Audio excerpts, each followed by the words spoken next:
Apakah kita harus jual, apakah kita harus beli, apakah kita harus gimana tentang emas ini, tetap balik lagi ngelihat kondisi global saat ini nggak sih Mas? Apalagi tadi JP Morgan aja, dia adalah institusi besar, udah ngasih pandangan kalau dari ATH-nya aja 5.500 bakal turun ke 5.000 won.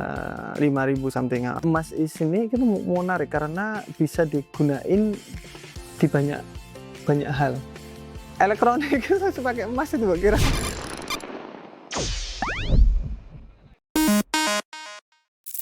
Oke, kita lihat data ya. Harga emas dunia ATH itu di 29 Januari 2026 5.595 per troy ounce. Harga Antam di tanggal tersebut juga 3.100.000. Tinggi banget tuh. Harga Antam sekarang di 21 April 2.800.000 turun. Nah, harga Antam lagi 1,5. Intinya kenaikan 1 tahun itu di 85% untuk tahun kemarin. Kemarin. Nah, diprediksi JP Morgan di 2026 itu emas bakalan turun, emas dunia kita ngomongkan, sebelumnya 5.500 ke 5.055 troy ounce. Nah, contoh 10 gram emas di tahun 2025 Januari, sekarang uangmu udah naik 13 juta lebih tanpa ngapa-ngapain. Yes, betul banget Mas. Menarik gitu. Jadi kalau kita dulu 10 gramnya berarti kan di 1.500.000 1 gramnya, 10 gram di sekitar 15.500.000. Jadi kalau sekarang dengan harga sekarang nih di 1 gramnya 3 juta berapa Mas? 3.800.000-an ya? 3.100.000. Oh, 3 juta. Jadi kurang lebih ya udah jadi 38 jutaan. Jadi wow, kenaikannya gila banget nih Mas. Nah, ini apa pentingnya buat kita? Kemudian apakah kita harus beli? Apakah kita harus mulai jual nih karena terlalu tinggi? Terus kalau yang belum masuk ini kita harus ngapain? Nah, kita bahas aja nih. Oke. Jadi menurutku gini nih Mas, apakah kita harus jual, apakah kita harus beli, apakah kita harus gimana tentang emas ini, tetap balik lagi ngelihat kondisi global saat ini nggak sih Mas? Apalagi tadi JP Morgan aja, dia adalah institusi besar, udah ngasih pandangan kalau dari ATH-nya aja 5.500 bakal turun ke 5.000 won. 5.000 something, 5.000-an. 5.000 something. Jadi apakah institusi besar juga menangkap bahwa ini akan ada penurunan lumayan signifikan untuk emas? Berarti kan kita juga harus aware nih. Siapa ya? Mungkin ya kalau prediksi seperti itu. Tapi dunia ini lagi nggak stabil memang. Kayak AS sama Iron Man Mas. Itu kan lagi nggak aman tuh, mereka perang kemudian dan lain-lain. Investor pasti naruhnya uang di aset safe haven. Dimana di emas langsung naik secara drastis. Jadi prediksi seperti itu emang di luar prediksi lah bilang kan. Prediksinya di luar prediksi karena memang beritanya di luar prediksi. Apakah berita tersebut bisa dimanipulasi? Nah, itu yang menarik. Oh. Pasti bisa nggak sih Mas? Soalnya aku juga notice nih. Dari awal sekitar tanggal 28 Februari itu kan mulai perang. Nah, di tanggal itu yang naik bukan emas. Padahal kalau kita tahu dunia lagi nggak baik, dunia lagi banyak perang, resesi dan lain-lain, biasanya aset yang paling signifikan naik harusnya emas, tapi yang naik malah oil. Apakah ini juga karena pengaruh negara itu yang perang? Maksudnya negara mana yang perang? Pastinya dong, itu pastinya kayak gitu. Kita nggak bisa 100% kayak, oh emas selalu naik kayak gitu. Nah ini menarik juga, karena gini, contoh nih, dirimu sendiri ya, kamu punya cadangan minyak yang sangat-sangat banyak. Kemudian kamu dijadiin presiden lah katakanlah. Kamu pasti cari cara gimana ini biar naik kamu bisa jual. Bisa juga, kan kayak gitu kan power kan. Dia punya power. Nah, kalau emas kenapa kok waktu itu minyak naik? Karena minyak lebih dibutuhkan kan kalau di sana. Daripada emasnya. Emasnya naik. Tapi minyak lebih tinggi lagi.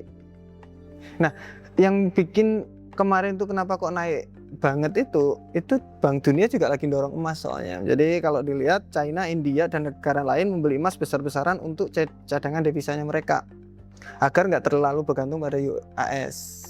Oh bener banget, beberapa negara emang udah mulai simpan devisa itu dalam bentuk emas. Apalagi emas digital sekarang banyak. Jadi nggak cuma US Treasury tapi Gold Treasury juga udah mulai muncul. Dan yang di situ bikin banyak investor jadi lebih gampang buat masukin aset ke emas. Kita kan nggak harus beli offline. Oh contoh beli sekilo, nenteng emas sekilo kan nggak. Sekarang tik transfer dapat emas. Sebenarnya emas digital ini menarik. Kenapa? Menarik. Apa ya? Sebenarnya kita kan nggak punya fisiknya tuh. Betul. betul. Yang menarik contoh nih, aku beli berapa miliar gitu, banyak orang beli hal yang sama. Kemudian saya mau cairin bersamaan. Bingung. Kolaps ya. Kolaps. Oh iya bener kayak. Kalau nggak gitu pasti kayak bisanya cuma segini. Itu kan apa ya? Nggak tahu ya. Kalau aku kurang gimana gitu. Tapi setauku gini sih Mas. Kalau emas apa itu namanya? Emas online itu tuh kita beli emas, tapi kan dalam bentuk kayak kita beli saham nih. Nah, bentuk fisiknya ada, cuma disimpan ke bank emas, kayak yang di Swiss itu loh Mas. Jadi tetap bisa diminta. Masa nggak bisa sih Mas? Kalau likuiditas kan cepet ya. Misalkan nih, semua orang mau jual emas digitalnya, apakah ada?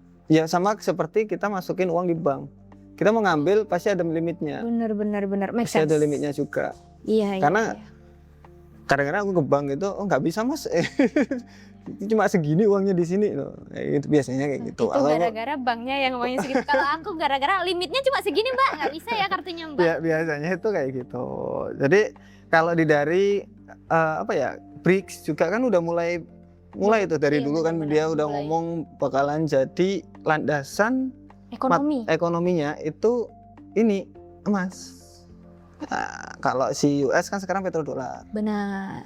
Kalau si BRICS ini nanti emas, berarti mereka butuh emas yang sangat-sangat banyak gitu saya. Tapi menurut Mas sama nih, gara-gara meskipun toh kenaikannya ini nggak sesignifikan aset-aset lain, kayak kita lihat silver naik signifikan selama 1 tahun. Emas tapi kan kelihatannya tetap naik meskipun pelan-pelan. Apakah menurut Mas Tama ini ada fase di mana emas itu bakal terus turun dan digantiin sama aset lain yang malah harusnya itu nggak naik tapi dia naik gara-gara gantiin emas? Bisa nggak sih Mas? Kayak satu aset naik, satu aset turun gitu. Satu aset naik, satu aset turun. Oke. Kita lihat data aja ya sekarang. Emas versus saham gitu ya. Mana yang lebih cuan jangka panjang? S&P 500 itu return per 10 tahun itu 174%. Emas itu 262%, lebih tinggi. Oke, kita lihatnya dari 30 tahun ke belakang. Nah, ini pas ATH kemarin, maksudnya kan itu ikut, jadi dia lebih tinggi gitu lah. Dimasukin. Tapi ada juga waktu saat tahun 2011 sampai 2015, harga puncak di 199 turun ke 1000, itu drop 44% berarti. Untuk emasnya aja? Untuk emasnya, 4 tahun full turun. 4 tahun full turun, oke. Nah dari sini berarti, contoh nih saya mau all in lah sekarang ke emas. Menurut saya juga not wise juga, walaupun dia itu safe haven ya, mungkin ada saatnya, oh ini harga paling murah nih kita beli. Jadi kita harus tetap tahu bottom, atau kita harus tahu, oh ini udah oke kok di sini untuk belinya, gitu loh. Bukan hanya beli. Atau kalau nggak salah kemarin waktu Ruame itu emas naik. Iya, yang lagi FOMO itu kan. Itu FOMO semua beli naik. Padahal kalau kita tahu trading, kita tahu pergerakan chart, kalau teman-teman lihat modul pemula kan ya. Modul pemula. Belajar trading dari nol itu ya. Sampai mahir. Ya. Nah, itu kita ini udah terlalu tinggi. Kalau udah terlalu tinggi pasti ada koreksi. Harusnya turun. Kebalik harusnya orang tunggu koreksi dulu baru beli. Iya, berarti ibu-ibu arisan ini hebat banget berarti ya Mas? Kenapa ini? Mereka beli punya skill enggak Mas? Mereka punya skill yang di situ nggak diajarin sekolah. Kayak mereka kan simpen emas. Oh yang dulu. Iya kan, dari dulu kan kayak, oh iya arisan emas. Itu sebenarnya minta suaminya emas. Dari influence dari toko emas dulu itu. Influence-nya gimana Mas? Influence-nya jadi biasanya kalau zaman dulu itu didatangin, ini beli perhiasan. Nah, ini nanti kalau dijual naik harganya, bisa dipakai ya gitu. Dari situ udah udah jalan. Itu dulu. Sekarang orang-orang wis tahu, jadi nggak perlu kayak Aku gitu. pikir ibu-ibunya yang memang canggih. Waduh, aku simpen aset gitu. Loh, tapi kalau sekarang mungkin, karena aku lihat orang-orang udah beli emas batangan kayak gitu-gitu. Menarik kok. Tapi sekarang emang gampang banget buat cari emas dalam bentuk apapun. Emas digital ada, emas batangan ada, perhiasan ada. Kayak semuanya hal pakai emas, nggak sih? Jadi apakah kita harus all in nih di emas? Mau tanya gitu. Nah. Apakah kita harus beli ini? Ya. Habisin ini, gadain rumah Mas beli emas. Sebenarnya ada 5 alasan kalau kita lihat kita harus all in apa enggak. Yang satu, itu tidak ada passive income. Jadi itu kan capital gain doang. Iya, benar. Kita beli, kalau kita jual baru kita dapat. Baru kita dapat untung. Nah kalau saya biasanya kan orang bisnis nih harus ada cash flow masuk kayak gitu. Jadi nggak asik ya untuk nunggu lama kayak gitu Mas. Ya kalau cuan asik gitu. Kalau cuan asik. Betul. Tapi kalau maksudnya untuk cash flow, bikin branding itu kan nggak ada di situ. Benar. Nah itu nggak ada income, nggak ada passive income di situ. Adanya capital gain gitu di akhir. Nah yang kedua, spread jual beli biasanya tinggi banget. Luar biasa, buybacknya lumayan. Kemudian yang ketiga ada biaya penyimpanan. Biasanya kalau emang banyak loh ya. Kalau di rumah kan nggak peduli. Gitu. Ya. Paling kemalingan. Jangan sampai lah. Nah kemudian ada yang namanya opportunity cost, itu menarik. Contoh di emas lagi turun nih, padahal kita bisa taruh di instrumen yang lain atau kita taruh di bisnis, itu kan bisa lebih bagus gitu loh. Nah jadi kalau kita all in di sana kita nggak bisa, kita harus waduh kalau turun masa mangkok jual rek gitu loh. Jadi kan ada opportunity cost yang contoh kita all in di emas semuanya, emas lagi turun, ada opportunity yang bagus nih. Contoh lagi ada saham yang kemungkinan naik secara signifikan, bagus banget. Atau kalau nggak gitu simple aja, bisnis yang kemungkinannya agak lumayan bagus. Kita nggak bisa ke situ. Kecuali kita jual emas rugi dong. Iya, karena asetnya sudah terlanjur masuk ke emas tadi. Benar. Nah kemudian yang kelima, ini ya balik lagi ya.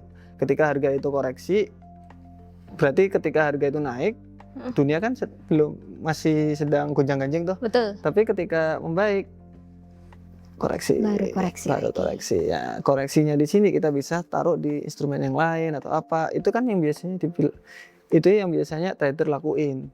Forex lebih bagus, emas lagi bagus, emas. Pindah-pindah. Iya dong. Berarti kalau kita all in ke emas nggak 100% disaranin, karena emang kalau untuk mata investor kayak Mas Tama nggak bagus nggak sih, nggak ada cash flow tadi. Kalau saya kan tipe bisnis ya, tipe orang bisnis, jadi saya suka cash flow. Balik lagi, cash flow is king katanya orang-orang. Capital gain apakah ya? Capital gain ini kayak ya wis lah gitu loh. Tapi ada orang yang nggak suka bikin bisnis, ada yang suka mereka itu invest. Ada. Kalau saya kan sukanya mumet. Mumet panas kurus ya Pak ya. Panas kurus, saya sukanya mumet.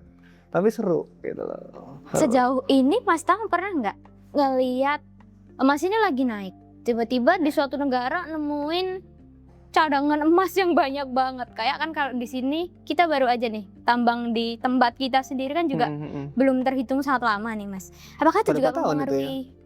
Berapa? 10 tahun lebih kayaknya. 10 tahunan. Aku sampai kok. Masa toh? Iya. Aku SD udah ada itu Mas, cuma beda nama. Kayak gitu mempengaruhi nggak sih Mas harga emas naik tiba-tiba atau harga emas malah turun soalnya suplainya banyak? Gak tahu ya, emas di sini itu menarik karena bisa digunain di banyak hal. Apa Mas? Perhiasan? Loh, elektronik itu pakai emas itu kira. Iya. HP-mu itu semua pakai ini. Dalam-dalamnya emas banyak ini. Iya, Mas. Iya. Masuk Mas? Loh, ya apa? Aku tahu kok itu kartu SIM. Katanya kalau ngumpulin kartu SIM 10.000 kartu SIM itu dapat 0,1 gram. Iya, kalau kartu SIM iya yang kuning-kuning. Iya, yang kuning-kuning. Tapi 10.000 kartu SIM. 10.000 men. Jadi ada emas ini cadangannya sebenarnya di dunia ini banyak ya. Dikerui apa Mas? Contohnya banyak. Banyak. Ya. Mungkin di 10%, 20% itu digunain. diproduksi, kemudian jadi ini, jadi itu, jadi perhiasan. Tapi kebanyakan ngapain? Ya nggak ada, sitting day aja. Simpen tok. Simpen tok. Aneh ya sih sebenarnya. Aneh. Kenapa gak dipakai aja gitu ya? Oh, eman-eman Mas. Nah, Sayang. Kenapa kok kamu bisa bilang sayang? Karena kita percaya kalau dia bakal adalah aset yang berharga, kayak uang nggak sih? Balik lagi trust berarti. Okay. Trust kan. Dan kepercayaan. Ya udah tuh. Oh, berarti emas kayak uang nggak? Kalau uang kan sebenarnya ada nilainya gara-gara kita trust kan. Jadi emas kayak gitu juga menurut Mas Sama. Kalau uang beda. Kalau uang kan kita trust, memang iya kita trust bahwa dia itu punya nilainya. Benar, soal lembaran tok. Padahal dia nggak ada nilainya. Betul. Gitu kan. Kalau emas kita percaya dia ada nilainya, tapi misalkan emas di sini itu kita bilang bisa digunain macam-macam gitu loh maksudnya. Masih bisa digunain. Dan itu agak susah kita carinya kan. Iya, harus menggali bumi. Dan itu nggak murah gitu loh. Betul. Itu nggak murah. Oh, jadi bedanya dia sama mata uang, meskipun sama-sama trust, dua-duanya ini tetap beda. Gara-gara uang kita bisa cetak kapanpun. Emas nggak bisa kita cetak. Kalau dulu mungkin uang ini berharga karena uang di sini berbentuk sertifikat kan dulu zaman dulu. Di mana sertifikat di sini menjelaskan bahwa kamu punya berapa gram emas di bank. Iya enggak? Jadi dulu itu orang transaksi kan pakai emas. Kemudian karena gede, mereka dibikinkan sertifikat. Betul. Nah, sama orang-orang malah sertifikatnya ini yang dijual-belikan. Karena lebih ringan. Keluarlah uang. Lama-lama nggak tahu kenapa. Jadi kalau kita punya 1 gram emas, contoh 1 juta dolar gitu di bank BI, contoh aja ini ya. Nah kita biar gampang. Lama-lama ini emasnya nggak ada, ini jalannya ini naik sendiri gitu. Oh, jadi kayak penipuan gitu ya? Kan ada suratnya nggak ada barangnya. Dulu orang mikirnya kayak gitu, serius. Aku pernah baca itu dulu orang mikirnya kayak gitu. Tapi US bilang terserah kalian itu, karena ini udah jalan. Akhirnya terbitlah si uang tadi. Ya wes mau gimana? Ya wes lah.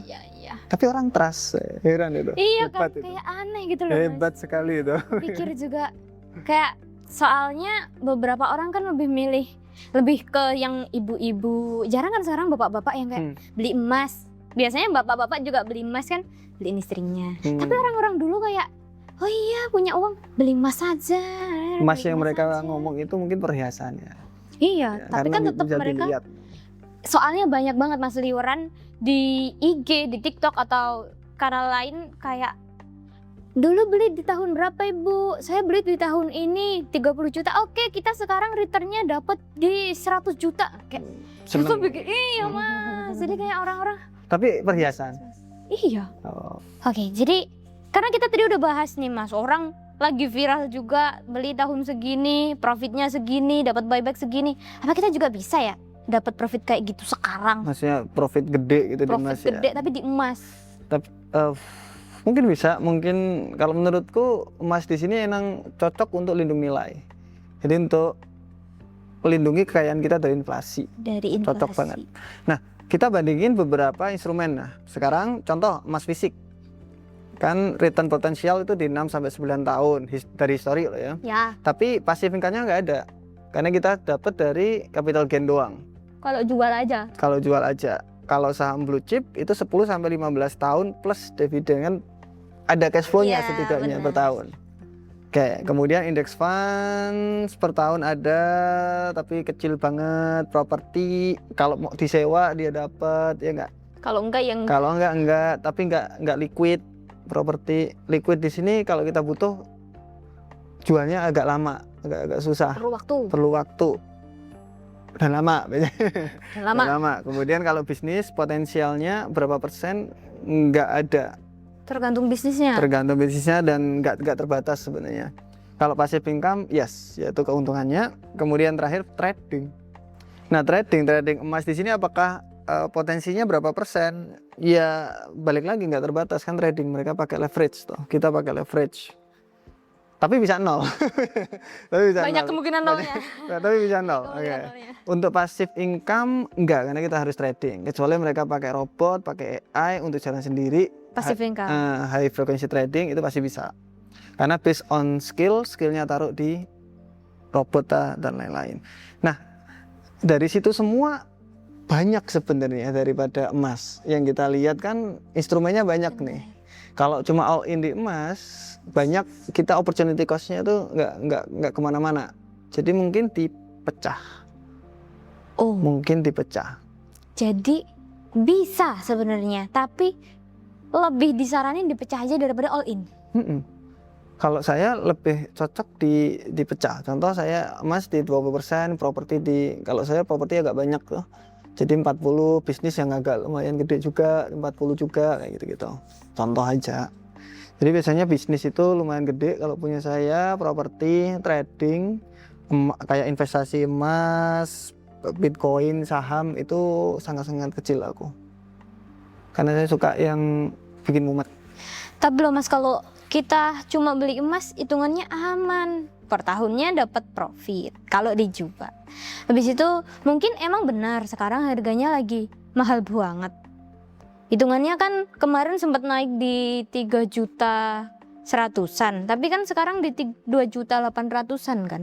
Harusnya kita kan bisa nggak sih tetap kayak nyicil, beli sedikit, habis itu jual di tahun depan, beli lagi dikit jual, kayak gitu tetap profit nggak sih Mas Tama? Ya bisa. Menghindari inflasi bisa, aja bisa. Ya. Itu sama kayak trading tuh berarti kan? Tapi kan nggak rugi, trading bisa nol. Oh tergantung tradingnya dong. Kamu tradingnya ya apa dong? Trading sampai nol itu orang-orang ya apa tuh trading? MC, McLaren atau McDonald? Maksudnya ya apa tuh? Itu trading bisa MC ya. Dan enggak, kalau seperti itu, itu kita ngomongnya trading kan, jangka pendek. Oh. Kalau investasi ya udah ditaruh nanti Jarno sampai tua kelihatan. Kalau itu tadi, kalau saran sih lah aku sih trading, tetap trading forex, emas, gold, future itu menurutku lebih make sense. Daripada beli yang fisiknya. Karena kalau beli yang fisik kita butuh kapital yang lumayan gede, toh. Dan likuiditasnya juga, masa kita mau ke pegadaian tiap saat, nggak mungkin. Kalau nggak gitu kita nggak masuk, aku mikir. Masuk, mau jual ya Mas? Iya, terus gitu kelamaan. Kalau trading di ini lebih oke menurutku. Tapi kalau jangka panjang jangan dong. Mending spot aja langsung. Jadi kita harus ada apa ya? Kayak ada basket sendiri gitu loh. Jadi contoh nih, teman-teman mau trading forex atau trading emas yang future kayak kita biasanya live. Ya jangan all in juga dong. Nggak boleh. Nggak boleh. Opportunity cost yang lain kasihan gitu loh. Jadi aku nggak mau bikin bisnis Mas, aku nggak mau ini, aku full di trading forex future. Jangan dong, opportunity cost-nya hilang. Jadi mending itu 10%, yang lain berapa persen, yang ini berapa persen. Oh, jadi itu ya manfaatnya emas dalam berbagai bentuk. Oh, kalau ini Mas, XAUT di kripto kan juga ada emas. Jadi itu hitungannya apa ya? XAUT. Koin apa enggak? Koin apa enggak berarti? Koin apa enggak XAUT? Koin ya. Koin ya. Tapi dasarnya emas gitu kan. Harga emas. Menarik. Jadi aku lihat instrumen-instrumen sekarang itu gini, Cak. Pasar itu melihat kebutuhan market sebenarnya. Oke, kita lihat kebutuhannya market di XAU kenceng banget ini orang-orang kan, gede banget toh. Banyak yang mau. Banyak yang mau banget. Kemudian kelemahannya Sabtu Minggu libur. Iya. Biar nggak libur dia masukin ke koin, keluarlah XAUT. Di mana orang-orang bisa trading, broker untung. Orang-orang bisa trading di situ. Jadi, ini cuma kayak memenuhi permintaan pasar ya Mas. Gara-gara kan kalau kita nggak pakai emas fisik nih, kayak kita nggak beli emas langsung. Kita trading di emas. Trading di emas cuma bisa Senin sampai Jumat. Solusinya gimana? Pindah ke kripto itu tadi kan. Sebenarnya balik lagi, bisnis itu kan ini tuh, solving problem loh. Ya. Ya wes. Jadi kalau bisnis Anda itu nggak solving problem, itu berarti bukan bisnis itu. Tapi menurut Mas Tama, pernah nggak sih Mas mikir kayak gini, kayak kan emas ini kan juga suatu komoditi. Dia adalah bentuk barang juga yang di sini adalah mempengaruhi supply and demand. Kalau supply-nya gede, yang minat dikit harganya turun. Kalau supply-nya banyak, yang minta banyak juga, berarti kan harganya juga ikut naik nih. Menurut Mas Tama pernah gak sih mikir kayak orang-orang besar di luar sana itu nyimpen emas cuma supaya harganya tinggi, jadi nggak di publik gitu. Contoh dari pertambangan, mereka nambang di 10 ton, cuma laporin 2 ton biar harga emasnya tetap naik kayak gitu. Kalau aku jadi pembisnis, ya kan yang kita cari opportunity toh. Ini kemungkinan ke depan ya apa, kalau ini harganya mau naik, ngapain aku jual, nanti aja nunggu naik. Balik lagi, bisnis itu memang fokusnya ke situ ya. Jadi pertama pasti solving problem, ada masalah apa kita coba buka baru biar masalahnya selesai. Kemudian dari situ kita kan ngelihat tuh, oh oke, ini nanti potensi keuntungan segini, ini gitu. Karena yang dipikir bisnis kan ya balik lagi profit. Lagi supaya kenapa kok bukannya jahat ya, tapi ketika kita ngomongin profit, karena di dalam bisnis tersebut itu banyak orang yang perlu dibayar, kemudian banyak ekosistem yang di belakangnya yang harus nyokong gitu loh. Seru itu. Jadi kita ini mainan orang besar. Gimana ya? Jadi kalau yang aku baca di beberapa buku ya, saya orang itu ada tahapan ya. Jadi yang di bawah, paling bawah itu basic need. Jadi dia itu susah cuma buat basic need-nya dia. Jadi dia kesusahan untuk nyari makan, nyari apa itu susah. Butuhnya aja. Itu basic need. Ketika basic need udah terpenuhi, lifestyle naik. Makan di kafe, minum di kafe, jalan-jalan, gak usah jauh-jauh, jalan-jalan aja. Lifestyle, itu lifestyle. Lifestyle nah orang kan beda-beda. Ada yang tahap cuma ke warung aja dia udah bilang lifestyle. Iya. Ada yang kalau enggak makan di Singapura setiap hari itu enggak kayak sakit perut. Nah, contoh. Lifestyle orang beda-beda. Tapi tahap 1 basic need, tahap 2 lifestyle, tahap 3 dia udah di tahap enggak butuh uang. Maksudnya uangnya udah banyak banget. Yang dia butuhin apa? Power. Nah, power di sini kelihatannya yang Donald Trump ini yang lagi dia ambil karena uang banyak dia. Seru tapi. Iya. Kalau udah Donald Trump juga awalnya pebisnis ya. Balik lagi. Berarti kalau kita harus investasi ke emas, Mas, menurut Mas Tama di range mana tadi? Kalau untuk teman-teman ya, kita harus lihat dulu. Jadi dibuka aja portofolionya, gajinya berapa, kemudian masuk di contoh saya pengen trading juga. Kalau trading forex kita saranin atau forex emas ya, future kita ngomongnya 10%. Kalau spot beli emas di Pegadaian di mana itu 10 sampai 20 lah bisa. 20% monggo. Kemudian saham juga oke. Taruh juga di situ. Sisanya apa? Aja di bisnis. Bisnis number 1. Boleh ini berarti ya langsung beli emas kita ya. Pegadaian Pusalapan. Bukan. Oh, saya. Apa ya tadi ya? Oh ya, nanti yang dari 20% tadi itu sebenarnya bisa dipecah lagi nih. Contoh 10% emas fisik, 10% emas digital. Itu juga bisa karena likuiditasnya apa yang beda. Emas digital cepat. Oh iya. Tapi buybacknya itu loh Mas yang gila. Ya spreadnya itu tadi. Kita harus siap nyimpen minimal 5 tahun untuk nutup buyback. Kayak tapi kebetulan kemarin aku di 2025 kan baru kerja di sini Mas. Aku beli Mas. Sekarang udah nutup itu. Ngeri. Terus langsung gini langsung. Enggak sih, enggak tak jual. Soalnya dia turun lagi kan habis itu. Terus katanya Kak, beli sekarang, turunnya masih sedikit sama naiknya loh, nggak make sense. Ngeri sekarang ya.